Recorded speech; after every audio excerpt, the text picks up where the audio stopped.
نؤمن به ونتوكل عليه ونعوذ بالله من شرور أنفسنا ومن سيئات أعمالنا من يهده الله فلا مضل له ومن يضلله فلا هادي له ونشهد أن لا إله إلا الله وحده لا شريك له ونشهد أن سيدنا ونبينا ومولانا محمدا عبده ورسوله أما بعد فأعوذ بالله من الشيطان الرجيم بسم الله الرحمن الرحيم ولقد آتيناك سبعا من المثاني والقرآن العظيم لا تمدن عينيك إلى ما متعنا به أزواجا منهم ولا تحزن عليهم واخفض جناحك للمؤمنين وقال النبي صلى الله عليه وسلم يقول الرب تبارك وتعالى من شغله القرآن عن ذكري ومسألتي أعطيته أفضل ما أعطي السائلين وفضل كلام الله على سائر الكلام كفضل الله على خلقه اور كما قال علیہ الصلاة والسلام. آج کی اس متبرک مقتدر اور محترم مجلس کی رونق عزیز القدر عزیزہ مسفرہ سے لمحہ اور ان کے والدین گرامی قدر، آج کی اس مبارک و مسعود مجلس کے صدر واجب الاحترام معزز حضرات علماء کرام، قابل احترام بزرگوں اور عزیز القدر نوجوانوں اور پردہ نشین خواتین اسلام، میری دینی ماں اور بہنوں، آج کی اس مجلس میں قرآن پاک کی اس نسبت پر اللہ تعالیٰ نے ہمیں جو جمع فرمایا،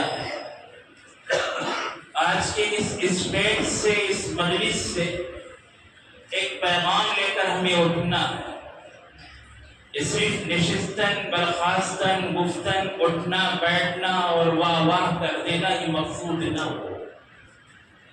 ایک عظیم مقصد لے کر ہم یہاں جمع ہیں اور اس مقصد میں کامیابی کے عزائم لے کر یہاں سے اٹھے. ایک مثال تمثیل بیان کی جاتی ہے کہ کمہار مٹی ہاتھ میں لے کر اس مٹی سے کچھ برتن بنا رہا تھا. بیوی پاس آئی، اس نے کہا کیا بنا رہے؟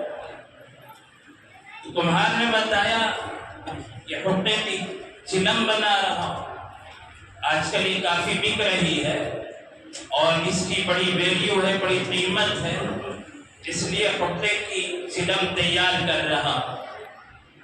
تو بیوی نے بڑا عجیب مشورہ دیا، کہا کب تک کمائی کرتے رہو گے؟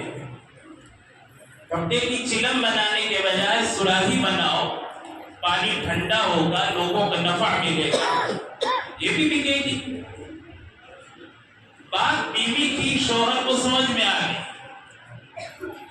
آج کی اس مجلس میں خواتین کا ایک بہت بڑا مجمع اور ہمیں اگر اپنے فکر کی تبدیلی کی ایک نیت ہمارے اندر آ جائے، اللہ تعالیٰ نے ضابطہ بیان فرمایا ہے ان اللہ لا یغیر ما بقوم حتی یغیروا ما بانفسهم، کہ جب تک ہم اپنے آپ کو بدلنے کی کوشش نہیں کریں گے اللہ بھی ہمارے اندر تبدیلی نہیں لائیں گے.